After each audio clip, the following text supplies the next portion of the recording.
जय हिंद। स्वागत है आपका हमारे इस YouTube चैनल में। आज हम करेंगे गणित की ज्यामिति का प्रश्न। ठीक है। और इससे पहले हमारे बहुत सारे टॉपिक्स चल रहे हैं मैथ्स में, वो भी लगातार चलते रहेगा क्योंकि एक ही टॉपिक पढ़ने से बोर लगता है, इसलिए हम दूसरा टॉपिक ले रहे हैं। ठीक है। एग्जाम में यदि आप पहली बार बैठ रहे हैं या फिर कई बार एग्जाम दिला चुके हैं तो ज़्यादा अच्छा होगा यदि आप पास होना चाहते हैं तो पुराने प्रश्नों को सॉल्व कीजिए। ठीक है। छत्तीसगढ़ के अभी जो एग्जाम होने वाले हैं छात्रावास अधीक्षक, जिसमें 300 पद हैं, उसमें मैथ्स के आपको 25 अंक का प्रश्न पूछा जाएगा। ठीक है। तो अभी तक पिछला 10 साल में हम जितने भी प्रश्न पूछे गए हैं उसके टॉपिक वाइज हम वीडियो ला रहे हैं। यदि आप पास होना चाहते हैं अच्छे से तो जरूर पुराना प्रश्न देखिए। पुराना प्रश्न देखने से आपको आइडिया लगता है कि प्रश्न आते कैसे हैं और उसको सॉल्व कैसे किया जाता है। चैनल पर नए हैं तो पूरा वीडियो लास्ट तक देखिएगा। पसंद आए तो लास्ट में सब्सक्राइब और वीडियो को लाइक, साथ में बेल आइकन दबा लीजिएगा सब्सक्राइब करके। स्टार्ट करते हैं आज का क्लास। सबसे पहला प्रश्न है, एक त्रिभुज ABC। ठीक है, जैसे आपको इमेज में दिख रहा होगा एक त्रिभुज है ABC। हम इसका नामकरण कर देते हैं। ये हो गया A, ये हो गया B और ये C। ठीक है। एक त्रिभुज ABC, BC का मध्य बिंदु H है। ये BC भुजा है, BC का मध्य बिंदु H है तो ये H हो गया। ठीक है। त्रिभुज ABC का गुरुत्व केंद्र P है, गुरुत्व केंद्र P है, तब AP का मान ज्ञात कीजिए।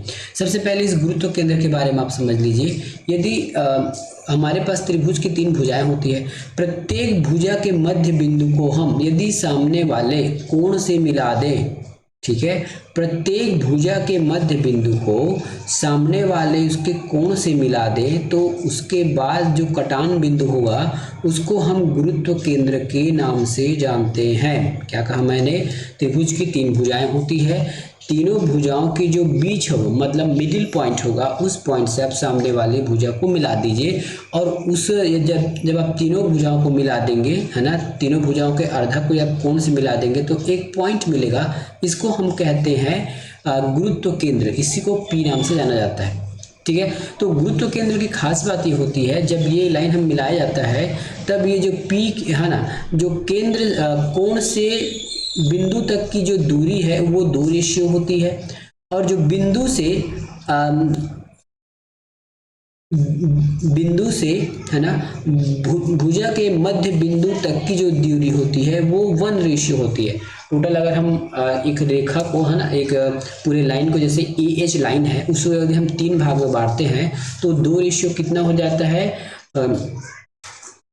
कोण से बिंदु तक की दूरी और बिंदु से भुजा के मिड पॉइंट की दूरी 1 रेशियो में होता है। ये हमेशा एक है, या आप ये कह सकते हैं कि ये गुरुत्व केंद्र की प्रॉपर्टी है। ठीक है, गुरुत्व केंद्र की प्रॉपर्टी है। तो इसके हिसाब से हम पूछा गया AP, तो AP बराबर हमारा 2 होना चाहिए। ठीक है, AP बराबर 2 होना चाहिए और PH बराबर होना चाहिए 1। और यदि पूरी रेखा की बात किया जाए तो AH बराबर 3 होना चाहिए क्योंकि टोटल है। उसी प्रकार आप किसी भी रेखा को ले सकते हैं, हमने फिलहाल एक रेखा को लिया है। ठीक है। अब देखिए हमारे पास ऑप्शन है, तो ऑप्शन में कौन सा सही होगा?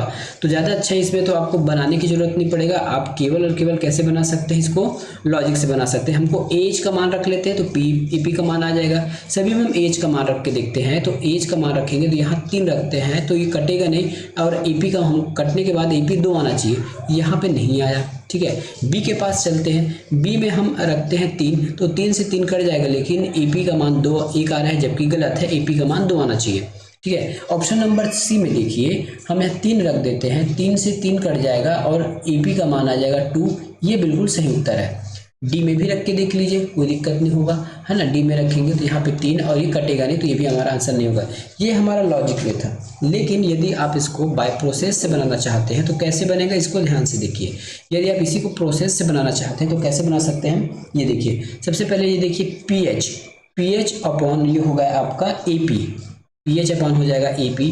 PH की वैल्यू क्या है? देखिए PH की वैल्यू है 1 और AP की वैल्यू क्या है? 2 है। ठीक है। इसके बाद एक फंक्शन होता है योगानुपात। योगानुपात मतलब नीचे वाले को हमको ऊपर में ऐड करना होता है, तो PH बराबर प्लस AP, है ना, और नीचे AP तो है ही। अब देखिए PH और AP, देखिए PH और AP। ठीक है, PH और AP। सबसे पहले PH और AP को हम क्या लिख सकते हैं? इसको हम लिख सकते हैं AH लिख सकते हैं। AH ऊपर हो जाएगा और नीचे AP हो जाएगा। ठीक है। अब इसको हम मान रखते जाते हैं। ठीक है, हम इसका मान रखते जाते हैं। तो AH की वैल्यू हो जाएगी 3 और AP की वैल्यू हो जाएगी 2। ठीक है, एज की वैल्यू हो जाएगी 2। अब हम यहाँ से क्या कर सकते हैं, बस इतना फिलहाल ध्यान देना है, इतने में क्या कर सकते हैं, हमको एपी का मान निकालना है। एपी नीचे है तो एपी को हम क्या कर सकते हैं, एपी को पक्षांतर कर देते हैं और 2 और 3 को भी पक्षांतर कर देंगे, तो ये हो जाएगा 2/3 AH बराबर AP। ठीक है, तो ये देखिए ऑप्शन नंबर थी 2/3 AH बराबर AP, इसका उत्तर हो गया। लॉजिक वे से भी बना सकते हैं और आप जिस वे से बना चाहते हैं वैसे बना सकते हैं, जो हमने आपको बताया। अगला प्रश्न, दो समरूप वृत्त में O और O' केंद्र है, चाप AXB केंद्र O पर 75 अंश का कोण निर्माण करता है, चाप A'Y और B' केंद्र पर, है ना, जिसका डेश केंद्र O है उस पर 25 अंश का कोण निर्माण करता है। चाप AXB और A'Y B' का अनुपात ज्ञात कीजिए। ठीक है, इस प्रश्न को बनाने के लिए मैं क्या करता हूँ, यहाँ पे 2 कोण बनाता हूँ। ठीक है, एक का मान होगा 75, ठीक है, और दूसरे वाले कोण का मान मैं रख लेता हूँ 25, जैसे एग्जाम में कहा गया है। ठीक है, अब इसकी दूरी पूछी गई है, देखिए यहाँ से यहाँ तक की दूरी को पूछा गया है, यहाँ से यहाँ तक की दूरी को पूछा गया। ठीक है, इस प्रश्न को उत्तर तो मैं दे ही दूंगा, साथ में आप एक प्रैक्टिकल या फिर एक याद रखिए, जैसे हमने क्या किया, 2 रॉड लिए और दोनों को इस प्रकार से इस बिंदु से जोड़ दिया। अब देखिए इस रॉड को हम जितना फैलाएंगे इसकी जो बीच की दूरी है वो फैलती जाएगी, मतलब बढ़ती जाएगी। ठीक है, और जैसे ही आप इसको फैलाओगे तो इसका जो बीच का जो कोण है वो बढ़ते जाएगा, मतलब थीटा जो बढ़ते जाएगा, ये है ना। और यही इसी रॉड को यदि आप अगर सिकोड़ देते हो, मतलब पास में ला देते हो, तब क्या होगा, इसकी बीच की दूरी कम हो जाएगी, साथ में इसकी जो कोण है वो कम हो जाएगा।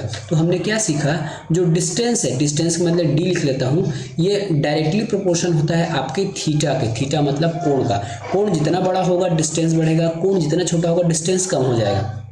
ठीक है, तो हम अब सीधा यही से लिख लेते हैं, हमारे पास 2 कोण दिया गया है 25 और 75। 25 से कम 25, 25 दिया 75, ये देखिए, तो इनकी जो बीच की दूरी होगी वो 3:1 में होगी। कितने में होगी, 3:1 में होगी। ऑप्शन नंबर 20 का उत्तर हो गया।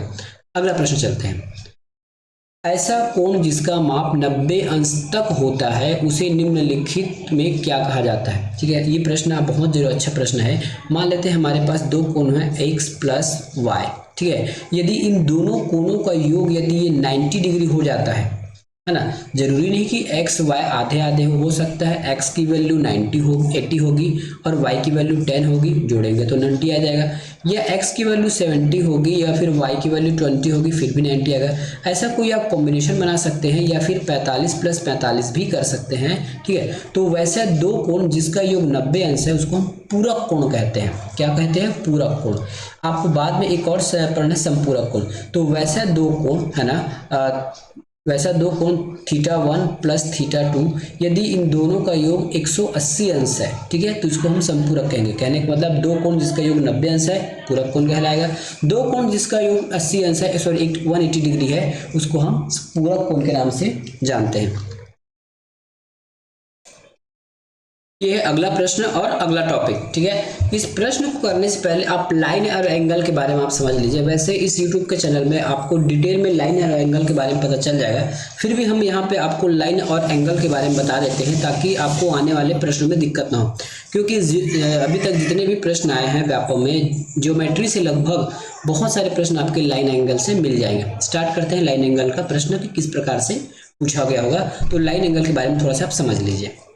ठीक है, लाइन एंगल वाला जब भी प्रश्न आएगा तब आपको समांतर रेखा, 2 समांतर रेखा के बारे में बात की जाएगा। जैसे इसको दिख ही नहीं रहा होगा, व्हाइट में लेके चलते हैं। इस प्रकार से ये मैंने 2 लाइन खींच लिया।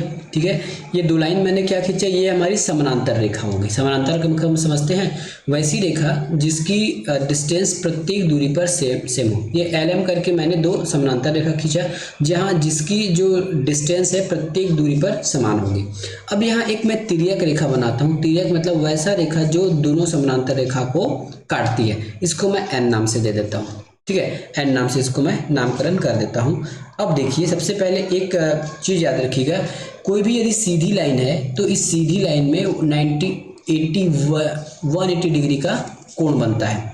ठीक है, यदि इसी को यदि मैं इस प्रकार से कोण बना दूं बीच में, तो ये कोण 1 और ये कोण 2, ये दोनों मिला के कितना होगा, 180 डिग्री होगा। कितना आप याद रखिएगा। ठीक है, चलिए अब हम इस रेखा के बारे में बात करते हैं। जब भी हम इस प्रकार की बात करेंगे तो मान लेता हूं कि ये रेखा कितना का होगा, ये होगा आपका 130 का, ठीक है। अब पूरा लाइन की जो एंगल होती है 1 होती है 180, 180 में 130 तो हमारे पास आ गया, बचा कितना 50, तो इस साइड का जो एंगल होगा वो 50 होगा, ठीक है। ठीक है, इतना बात समझ में आ गया।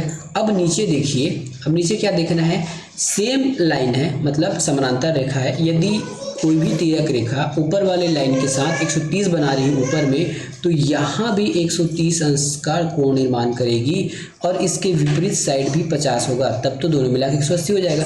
तो इस प्रकार से 130 और 130 यदि मैं इसका नामकरण कर दूं एंगल का, तो एंगल 1 और एंगल 2, ठीक है, एंगल 3 और एंगल 4, तो ये क्या हो जाएगा हमारा एंगल 1 और एंगल 3 जो है वो क्या कहलाते हैं, संगत कोण कहलाते हैं, मतलब समान कोण है। क्या कोण है, संगत कोण है। उसी प्रकार 50 और नीचे मतलब एंगल क्रमांक 2 और एंगल 4, ये हो जाएगा हमारा, ये भी हमारा संगत कोण कहलाएगा। अब हम किसी दूसरे कोण के बारे में चर्चा करते हैं। दूसरा कोण क्या है, देखिए दूसरा कोण मान लेते हैं शीर्षाभिमुख कोण। तो कोण के सामने वाले कोण को हम शीर्षाभिमुख करते हैं, जैसे 130, 130 के सामने कौन सा कोण है, तो ये हो जाएगा 130। शीर्षाभिमुख कोण हमेशा इक्वल होते हैं, यदि ऊपर 130 है तो नीचे भी 130 होगा। उसी प्रकार से यदि 50 का शीर्षाभिमुख कोण होगा 50, ठीक है। अब मैं एंगल का फिर से नामकरण कर देता हूँ, 4 तक हो गया था, इसको मैं 5 कह देता हूँ, इसको मैं 6 कह देता हूँ, ठीक है। तो इस प्रकार इसमें भी शीर्षाभिमुख कोण होगा, ठीक है, इसमें भी शीर्षाभिमुख कोण होगा, तो नीचे हो जाएगा 130 और 50 के नीचे हो जाएगा 50, तो ठीक है, ये भी शीर्षाभिमुख कोण हो गया। चलिए अब क्या कर सकते हैं हम, एक 5 नंबर एंगल और नंबर कर देते हैं, ये 7 और ये 8, तो 5 नंबर एंगल और 7 नंबर एंगल भी संगत कोण होंगे, सेम सेम। उसी प्रकार से 6 नंबर कोण और जो 8 नंबर का कोण है ये भी हमारा संगत कोण कहलाता है। तो शीर्षाभिमुख कोण कौन कौन सा होगा, 1 और 5 शीर्षाभिमुख हो जाएगा, ठीक है। मैं यहाँ लिख दूं क्या, मैं यहाँ लिख ही देता हूँ, शीर्षाभिमुख कोण आधा लिख रहा हूँ, है ना। तो शीर्षाभिमुख कोण का मैं युग्म लिख रहा हूँ, ठीक है, युग्म लिख रहा हूँ, तो इसमें हो जाएगा आपका 1 और 5, ठीक है। और कौन सा युग्म हो जाएगा, 2 और 6। उसी प्रकार नीचे भी है 3 और 7, 3 और 7, और अगला जोड़ा है 4 और 8, ये शीर्षाभिमुख कोण होते हैं और शीर्षाभिमुख कोण आपस में बराबर होते हैं। उसी प्रकार से क्या हो, संगत कोण हो जाएगा। संगत कोण का जोड़ा लिख रहा हूँ, याद देखिएगा, संगत कोण का जोड़ा हो जाएगा 1 और 3। उसी प्रकार से 2 और 4, 2 और 4, ठीक है।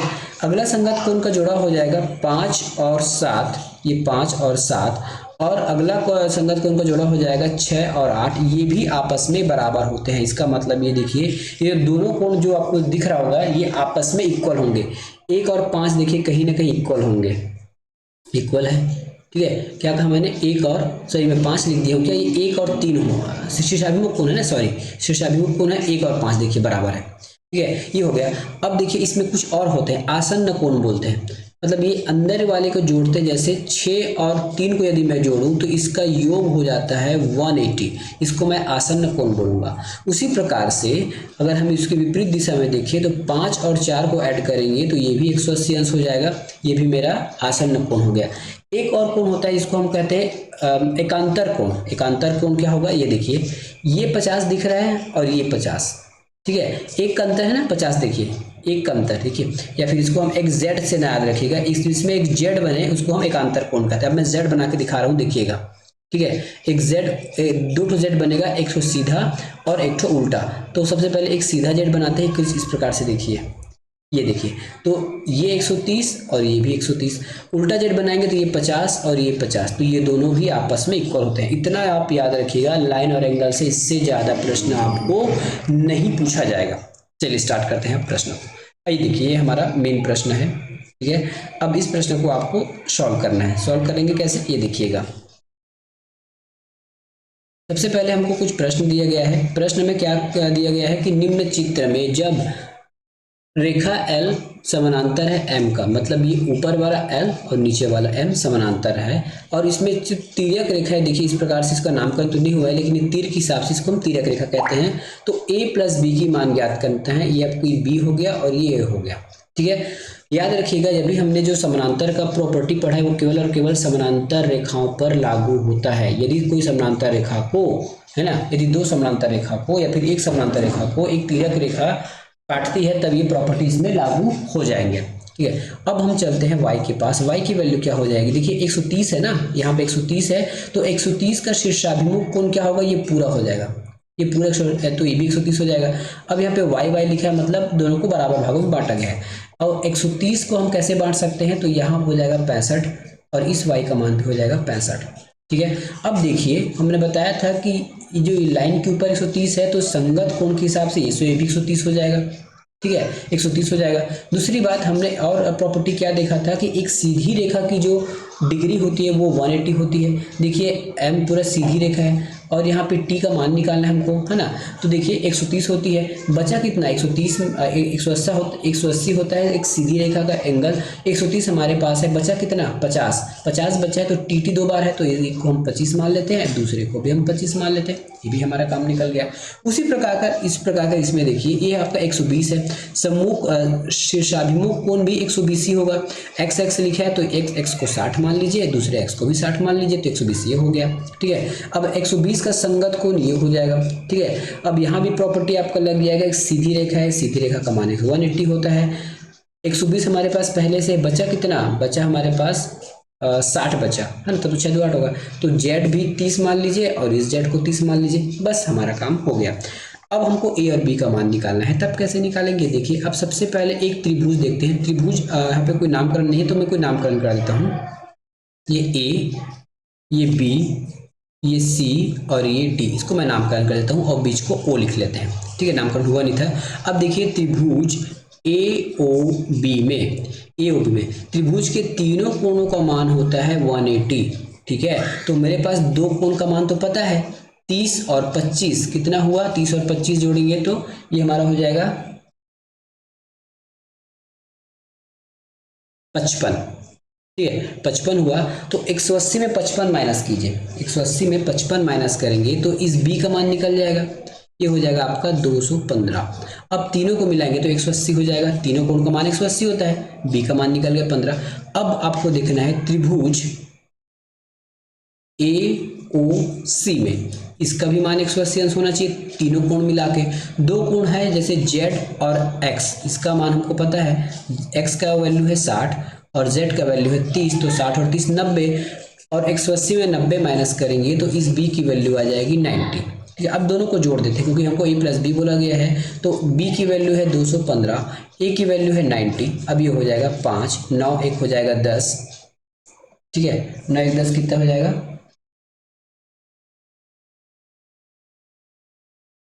ठीक है 9 और 1 हो जाएगा आपका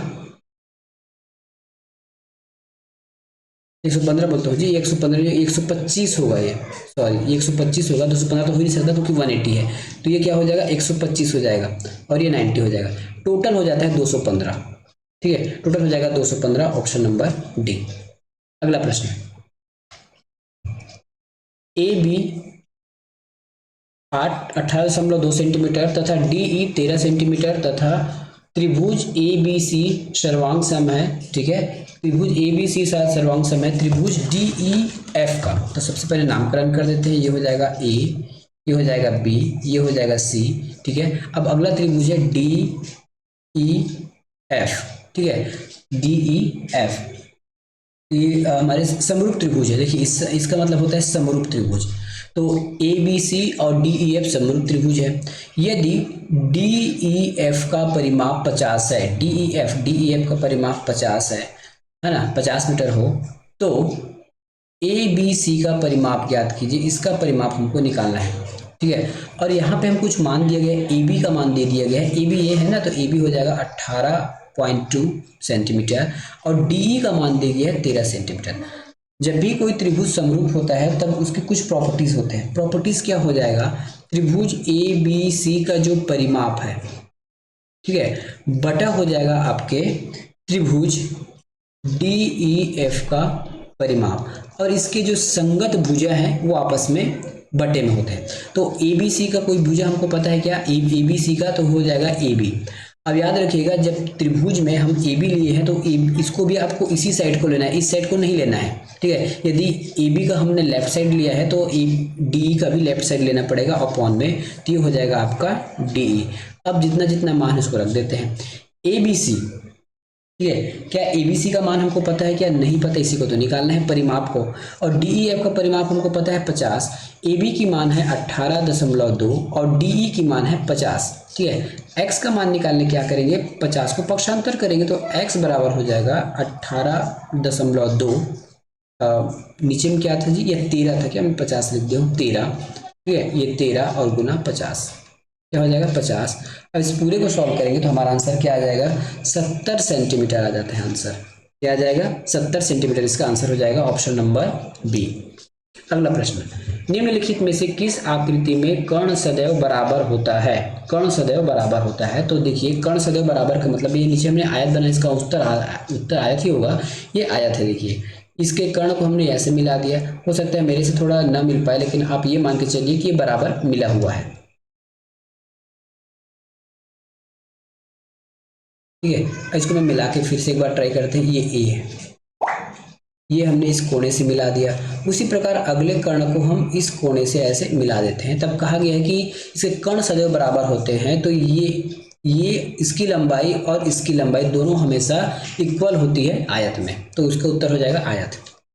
अगला प्रश्न, दिए गए चित्र में ए बी समानांतर है सी डी के, ए बी देखिए ऊपर लिखा हुआ है, सी डी नीचे है, तब कोण आई ओ एल का मान बताइए, ठीक है। आई ओ एल का मान बताइए, आई ओ एल मतलब इसका मान आपको पूछा गया। वैसे यदि आप इसका आंसर बनाना चाहते हैं तो एक लाइन में बन जाएगा, इस कोण का योग और इस कोण का योग के बराबर होता है कोण ओ, ठीक है। सबसे पहले आई का मान, ये वाला कोण का मान क्या होगा, शीर्षाभिमुख कोण है ना, देखिए शीर्षाभिमुख कोण बराबर होते हैं तो ये 60 हो जाएगा। उसी प्रकार नीचे का भी यदि नीचे का मान 40 है तो इसका शीर्षाभिमुख कोण 40 हो जाएगा। अब इन दोनों को ऐड करेंगे तो यहाँ 100 आ जाएगा और यही उसका उत्तर हो गया, ठीक है।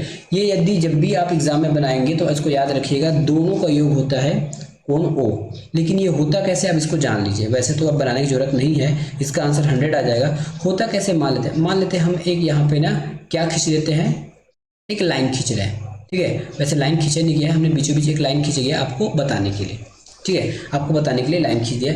अब यहाँ देखिए, यहाँ कोई एकांतर कोण बन रहा होगा, लाइन खींचा है इसका मतलब ये समानांतर लाइन हमने खींचा है, कोई इमेजिन किया है समानांतर लाइन, ठीक है। अब ये देखिए ये आपका एकांतर कोण बन रहेगा, किसका एकांतर कोण है, इसका एकांतर कोण है, तो ये भी का मान 40 होगा। उसी प्रकार यहाँ भी एक एकांतर कोण बन रहा है, किसका, इस 60 का, तो ये भी 60 हो जाएगा और दोनों को जोड़ेंगे तो ये हो जाएगा 100। इसीलिए मैंने कहा था कि यदि ऊपर और नीचे को जोड़ देते हैं तो इसका आंसर 100 हो जाएगा, या फिर इसका योग जो है कोण इन दोनों कोण के योग के बराबर होता है। यदि कौन से कोण, यदि आप कोण बताने तो मैं बता भी देता हूँ, ठीक है। कोण आई ओ एल का जो मान है, कौन कौन से कोण हो जाएगा, ये हो जाएगा आपका आई, ठीक है। कोण कैसे हो जाएगा, के आई ओ लिख देता हूँ मैं, के आई ओ, ठीक है, प्लस ये कोण हो जाएगा ना, प्लस अगला कोण हो जाएगा आपका J L O, J L O के योग के बराबर होगा। चलिए अगला प्रश्न करते हैं, 72 डिग्री कोण का पूरक कोण क्या होगा? 72 डिग्री कोण का पूरक कोण क्या होगा? हमको पता है x + y = 90, ऐसे दो कोण है और दोनों का योग 90 है तो उसको हम पूरक कहते हैं। एक का मान हमको पता है 72 डिग्री, y का मान निकाल सकते हैं आराम से, y बराबर हो जाएगा 72 में आपको 90 में आपको 72 माइनस करना तो हो जाएगा आपका 18 डिग्री। उत्तर ऑप्शन नंबर बी। एक चक्रीय चतुर्भुज के विपरीत कोणों का योग क्या होता है? चक्रीय चतुर्भुज कहने का मतलब है किसी वृत्त के अंदर एक चतुर्भुज बना है जिसके चारों कोण उसके पैरामीटर को टच करते हैं, तब हम उसको चक्रीय चतुर्भुज कहते हैं। इसके आमने सामने के कोण का योग का मान होता है 180। उसी प्रकार एक कोण 1 हो गया और एक कोण 2 हो गया। और कोण 3 और 4 की बात करें तो इसका भी योग 180 के बराबर होगा। चाहे उसका कोण जैसा भी हो, जैसा भी चतुर्भुज बने, बस वृत्त के अंदर बनना चाहिए और वृत्त के उसके जो चारों भुजा हैं चतुर्भुज के, वो वृत्त के किसी न किसी पैरामीटर में कहीं ना कहीं टच होना चाहिए, उसको हम चक्रीय चतुर्भुज के नाम से जानते हैं। अगला प्रश्न, चित्र OP और OQ क्रमशः कोण BOC कोण AOC के कोणार्धक हैं, तब कोण POQ का मान ज्ञात कीजिए।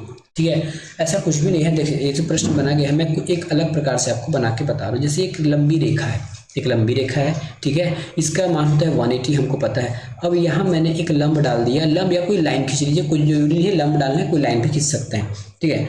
ऐसा करने पर क्या होता है, ऐसा करने पर ये होगा, ये बराबर बराबर 90-90 भाग में बढ़ गया, ये 90 हो गया और ये 90 हो गया। अब इन दोनों को कोण का अर्धक निकालना है, कोण अर्धक मतलब उस कोण का आधा करना है, ठीक है। यदि हम इस कोण की बात करें, यदि आधा करेंगे तो ये कितना हो जाएगा, इतना हिस्सा 45 और इतना हिस्सा 45 हो जाएगा, ये आपको पता है इतना, ठीक है। अब इस वाले कोण को भी हम अर्धक बना देते हैं, तो इस कोण का भी अर्धक हम खींच रहे हैं, देखिए, ठीक है। इस कोण का भी अर्धक मैं बना देता हूं, तो ये इसका भी मान 90 डिग्री है, तो आधा 45 होगा, आधा भी 45 होगा, इस प्रकार से। अब हम इसको कोई नामकरण कर दें, बीच को मैं O मान लेता हूँ, इसको P मान लेता हूँ, इसको मैं Q मान लेता हूँ, जो भी है ना। अब पूछा गया है इस पूरे का मान क्या होगा, तो 45 45 90, ठीक है, 45 45 90। तो कोई भी एक कोण है, उसके अंतः कोण और बाह्य कोण को यदि हम अर्धक बनाते हैं और उन दोनों के बीच का कोण निकालते हैं, तो वो 90 अंश का होता है। कोण का मान कोई भी हो सकता है, ये तो हमने 90 डिग्री लेके बना दिया था। अब मैं कोई दूसरा डिग्री लेकर भी आपको बता देता हूँ फॉर एग्जांपल के लिए। ये मैंने अगला बनाया और यहाँ मैंने एक और कोण बना दिया इस प्रकार से, ठीक है। मान लेता हूँ इसकी जो वैल्यू है वो 60 है और इस बड़े कोण की वैल्यू कितनी हो जाएगी, 120 हो जाएगी, तब तो 180 होगा, 120 हो जाएगा। अब इसका हम अर्धक बनाते हैं, इसका हम अर्धक बनाते हैं, ठीक है। तो 60 का यदि हम अर्धक बनाते हैं तो ये हो जाएगा आपका 30 अंश, ठीक है, ऊपर 30 और नीचे 30, ये भी 30 हो जाएगा क्योंकि अर्धक है, ठीक है। अब 120 का भी हम अर्धक बनाते हैं, तो 120 का यदि हम अर्धक बनाते हैं, कोण अर्धक बनाते हैं, तो 120 को आधा आधा भाग में बांटेंगे, आधा बांटेंगे तो ये 60 और ये 60। अब हमको पूछा जाता है इस पूरे कोण का मान, तो देखिए ये 60 और ये 30 हो गया 90 पुनः। तो आप कितना भी बड़ा या छोटा कोण ले लीजिए, यदि एक ही साइड बना है तो उसका दोनों का जो योग होता है वो 90 ही होता है। सेम प्रोसेस यहाँ भी लिखा बनाया गया था जो मैंने आपको बना के बताया है, इसका उत्तर हो जाएगा 90। दिए गए चित्र में AB रेखा AB समानांतर है CD के, तब कोण GOH कहाँ पे है, GOH इस वाले कोण का योग और DHO कहाँ पे लिखा है, DHO, तो ये हो जाएगा आपका कहाँ पे लिखा है DHO, ये दोनों का आपको मान बताना है, योग बताना है, ठीक है। और जो 15 लिखा है ना वो इसका है, ठीक है, इसका मान है। चलिए अब इसको हम सिंप्लीफाई करने की कोशिश करते हैं। हमको पता है AB और CD एक समानांतर रेखा है और F और E इसकी तिर्यक रेखा है, ठीक है। तो हम संगत कोण निकाल सकते हैं क्या, जैसे लाइन के ऊपर 65 बना है तो इस लाइन के ऊपर भी 65 बनना चाहिए इस पूरे को, लेकिन 65 में हमारे पास 30 पहले से है तो बच कितना गया 35, तब देखिए दोनों 65 हो गया। हमको पता है संगत कोण बराबर होता है 35, ठीक है। तो कोण हमने DHO निकाल लिया, DHO को मान हो गया 35। अब निकालना है GOH, निकाल लेते हैं, कोई दिक्कत नहीं है, निकाल लेते हैं। कैसे निकालेंगे, ये देखिए, यदि ये 65 है और पूरे लाइन का वैल्यू कितना होता है, ठीक है, एक रेखा का जो इसमें जो कोण बनता है वो होता है 180, ठीक है, कितना होता है 180 डिग्री। यदि ये 65 है तो बाकी कितना हो जाएगा, ये वाला मान कितना हो जाएगा, तो आपको क्या करना है 180 में 65 माइनस करना है। 10 में 5 गया 5, ठीक है, 8 में 7 गया 1, ये 1, ठीक है, 105, तो ये हो गया आपका 115 डिग्री, सॉरी 115 डिग्री।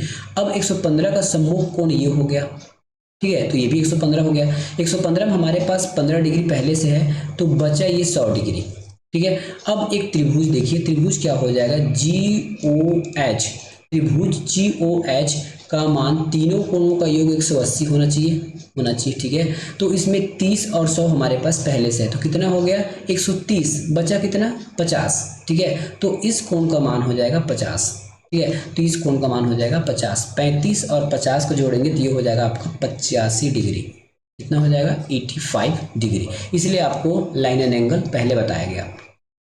नीचे चित्र दिया गया है, कोण B का अनुपात कोण C 2 और 3 के अनुपात में है, B प्लस C कोण का मान ज्ञात कीजिए। इस प्रश्न को जरूर बनाएंगे, लेकिन यहाँ पे थोड़ा से हम आपका थोड़ा समय लेंगे 1 मिनट का।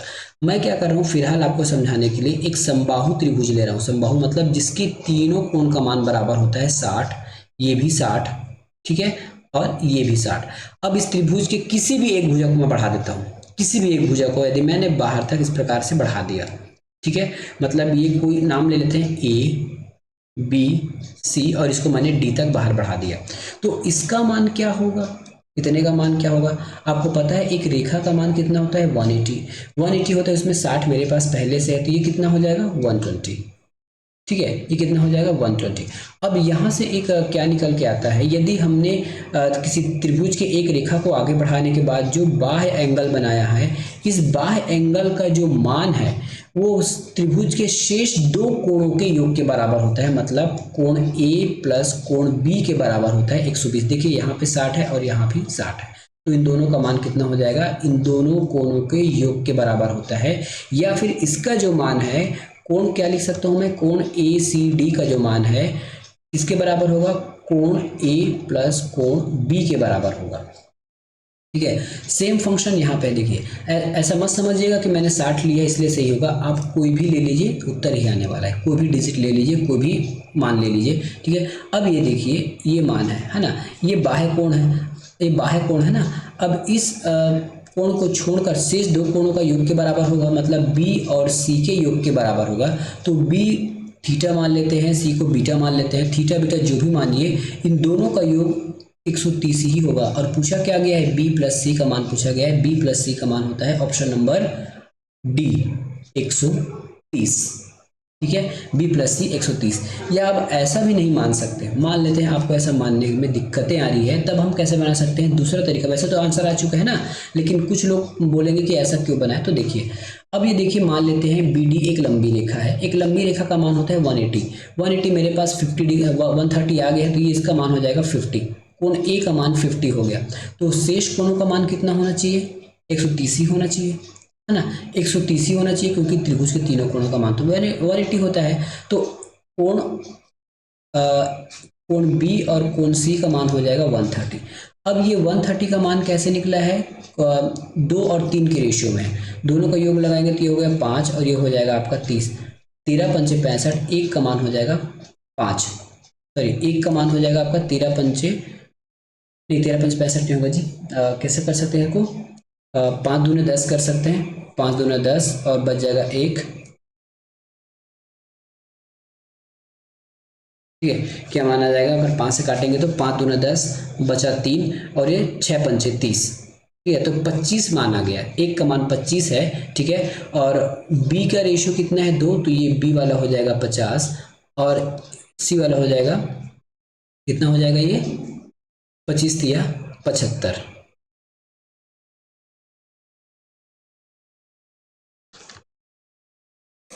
ठीक है, इसमें थोड़ा सा जोड़ प्रॉब्लम हो गया था। इन रेशियो का योग हो जाएगा 5 और यहाँ पे हो जाएगा 130। ठीक है, तो 5 से काटेंगे तो 5 दूना 10 बच जाएगा हमारे पास 3, 6 पंचे 30, तो ये हो जाएगा एक रेशियो का मान 26। ठीक है, यदि बी की मान निकालना चाहें तो बी का अनुपात है 2, तो ये हो जाएगा 26 दूना कितना हो जाएगा, 6 दूनी 12, 26 दूना 52 हो जाएगा। ठीक है, और 26 दिया हो जाता है 78, इन दोनों को जोड़ेंगे तो 130 हमको पुनः मिल जाएगा। ये आपके घुमा फिरा कर करने वाली बात हो गई, लेकिन यदि आप प्रमेय से याद करेंगे तो सीधा बता देंगे कि ए और बी प्लस का मान 130 होने वाला है। अगला प्रश्न, यदि AC और BD एक दूसरे पर O पर काटते हैं तथा AO और CO बराबर है, BO और DO बराबर है, तब हम क्या कर सकते हैं। ठीक है, तो सबसे पहले एक रेखा बनाते हैं AC, तो हमने ये बना लिया AC। उसके बाद हमने एक बनाया BD, ये हमने BD बना लिया, नामकरण कर लीजिए, AC हो गया। ठीक है, AC हो गया और ये हो गया आपका BD। ठीक है, AC और BD हो गया।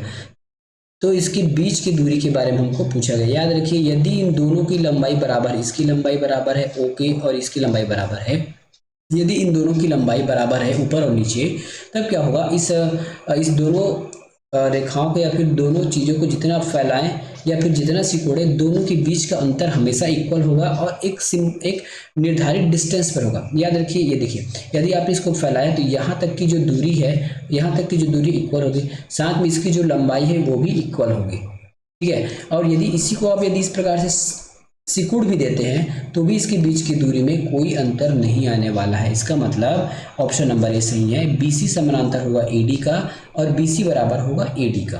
ठीक है, अगला प्रश्न देखते हैं, किसी अधिक कोण त्रिभुज के दोनों न्यून कोण का योग 70 अंश है और उसका अंतर 10 है। तो त्रिभुज के बड़े कोण का मान याद रखिए, त्रिभुज के तीनों कोणों का मान होता है 180। दो कोणों का मान तो हमको दे ही दिया है 70, तो तीसरा कोण का मान क्या होगा 70, इसको माइनस कर देते हैं 110, ऑप्शन नंबर सी। कैसे कैसे है, समझ में आया? दो कोण का मान हमको ऑलरेडी दे दिया गया है 70, तीसरे कोण का मान पूछा गया है तो हो जाएगा आपका 110। अगला प्रश्न करते हैं। दी गई आकृति में x का मान आपको निकालना है। जब भी ऐसा कोई प्रश्न देगा तो आंख मूंद के इस x का मान निकालने के लिए इन तीनों को आप जोड़ दीजिएगा, इन तीनों को आप जोड़ दीजिएगा, तो ये हो जाएगा आपका 5 4 9 और 9 3 12, तो ये हो जाएगा आपका 120 डिग्री। x बराबर क्या हो जाएगा 40 प्लस 30 प्लस 50 बराबर 120 अंश। अगला प्रश्न है, दी गई आकृति में त्रिभुज ABC की भुजा CB को D तक और CA को E तक तथा BA को F तक बढ़ाया गया है। यदि कोण ABD बराबर 140 अंश तथा कोण EAF बराबर 30 अंश हो तो ACD का मान बताइए। ACD इसका मान हमको बताना है, ठीक है। ये पता है आपको कि यदि ये शीर्षाभिमुख कोण इक्वल होते हैं तो ये 30 हो जाएगा। एक रेखा का मान 180 होता है, 140 हमारे पास पहले से, तो इसका मान भी कितना हो जाएगा 40 हो जाएगा। अब देखिए त्रिभुज ABC में तीनों कोणों का मान होना चाहिए 180, 40 और 30 मेरे पास पहले से मतलब 70, तो इस कोण का मान कितना होगा, ऑब्वियसली सीधी सी बात है वो 110 होगा, 110। तब तो तीनों कोण मिला के 180 अंश होगा, ठीक है, तब तो तीनों कोण मिला के 180 अंश होगा। अगला प्रश्न करते हैं। किसी चतुर्भुज के कोणों का कोण क्रमशः 2 थीटा, 3 थीटा, 4 थीटा और 9 थीटा है, तो सबसे बड़े और सबसे छोटे कोण का अंतर क्या होगा, ठीक है। चतुर्भुज के चारों कोणों का योग होता है 360, कितना होता है 360। उसमें से हमको क्या दिया गया है 2 theta plus 3 theta plus 4 theta plus 9 theta और इसका वैल्यू दिया गया है 360। जोड़ेंगे तो कितना हो जाएगा आपका ये 9 और हो जाएगा आपका 9 4, ठीक है। जोड़ेंगे तो कितना हो जाएगा ये आपका 9 4 13, 13 फिर 3 हो जाएगा आपका 16, 16 2 18, तो हो जाएगा आपका 18 थीटा बराबर 360। थीटा की वैल्यू में निकालेंगे तो 18 दूनी 36, थीटा की वैल्यू आ जाएगी 20। अब पूछा गया है सबसे बड़े कोण और सबसे छोटे कोण का अंतर। सबसे बड़ा कोण है 9 और सबसे छोटा कोण है 2, दोनों का अंतर निकालेंगे तो हो जाएगा आपका 7 थीटा। तो 7 इंटू थीटा का मान हमारे पास पहले से है 20, तो 7 दूनी 14 140, क्या चीज है 7 दूनी 14 140, ऑप्शन नंबर डी, ठीक है। अगला प्रश्न करते हैं। दी गई आकृति में AOB एक सरल रेखा है, यहाँ पे है ये देखिए AOB, ये O है ना, AOB एक सरल रेखा है, तब हमको x और y का मान ज्ञात करना है। सबसे पहले हम नीचे में देखते हैं, इसमें देखते हैं नीचे में, तो 3x प्लस 90 बराबर होना चाहिए 180, क्योंकि एक सरल रेखा 180 डिग्री का होता है, ठीक है। 90 यहाँ पक्षांतर होकर जाएगा तो माइनस हो जाएगा, तो बच जाएगा हमारे पास 3x माइनस 90, ठीक है। x का मान निकालेंगे तो 3 एकम 3, 3 तिया 9, x की वैल्यू 30, ठीक है। x की वैल्यू 30 कहाँ दिख रहा है, यहाँ पे देखिए x की वैल्यू 40 है, यहाँ पे x की वैल्यू 90 है, गलत बात है, ऐसा हो नहीं सकता, ठीक है। तो दो ऑप्शन तो हमारे पास कट गए। अब ऊपर हम x का मान रख देते हैं, इस x का मान रखेंगे तो 30 हो जाएगा। अब ऊपर भी अगर हम देखते हैं तो ऊपर भी 180 डिग्री होना चाहिए, तो हमारे पास 30 है 60 है, 30 और 60 जोड़ेंगे तो 90 हो जाएगा। 180 के लिए कितना कम पड़ रहा है 90 कम पड़ रहा है, तो y की वैल्यू 90 हो जाएगी। y की वैल्यू 90 किस में है, तो यहाँ तो 40 है या 90 है, तो ऑप्शन नंबर डी इसका सही उत्तर हो गया, ठीक है। बहुत सारे प्रश्नों को मैं लिखता नहीं हूँ, बस आपको बोल कर बता देता हूँ क्योंकि मेरा कॉन्सेप्ट क्लियर है, और मैं आशा करता हूँ कि यदि आप एग्जाम में बैठे हैं या फिर बैठने वाले हैं तो ये आपकी रिवीजन क्लास टाइप का है। रिवीजन क्लास में तो आपको पूरा थ्योरिकल या फिर कॉन्सेप्ट क्लियर होना ही चाहिए। अगला प्रश्न, त्रिभुज ABC में, वैसे त्रिभुज बनाया नहीं हूँ, बना लेता हूँ, ये देखिए बना लेते हैं, वैसे से बनाने की आवश्यकता नहीं है। त्रिभुज A, B और C में यदि कोण A का मान 80 डिग्री है, ठीक है, और कोण A का मान 80 डिग्री है, तो और उसके बाद भुजा AB और AC इक्वल है, याद रखिएगा, जब भी दो भुजाएं बराबर होती है तो उसके सामने का एंगल भी बराबर होगा, तो एंगल B और C बराबर होंगे, ठीक है। 80 डिग्री तो हमको पहले ही मिल चुका है, शेष कितना बचा 100 बचा ना, 180 होता है त्रिभुज का, 100 बचा तो 50 ये रख लेगा, 50 ये रख लेगा, बस हमारा सॉल्व हो गया। पूछा क्या गया है ए का आधा करेंगे तो 40 हो जाएगा। बी प्लस सी का मान हो जाएगा 100। ठीक है, इसका उत्तर हो जाएगा 140। क्या हो जाएगा इसका उत्तर? 140 इसका आंसर आएगा। ठीक है, 140 इसका आंसर आएगा। अगला प्रश्न करते हैं। यदि किसी त्रिभुज के कोण 432 के अनुपात में है तो वो त्रिभुज कौन सा है? ठीक है, तो हमारे पास कोण क्या है? 4x plus 3x plus 2x। त्रिभुज के तीनों कोणों का मान कितना होता है? 180। 4 3 7 7 2 9, तो ये हो जाएगा आपका 9x बराबर 180 डिग्री। ठीक है, 9 से x का मान निकालेंगे तो 9 का 9 कम 9 18, x की वैल्यू हो जाएगी 20।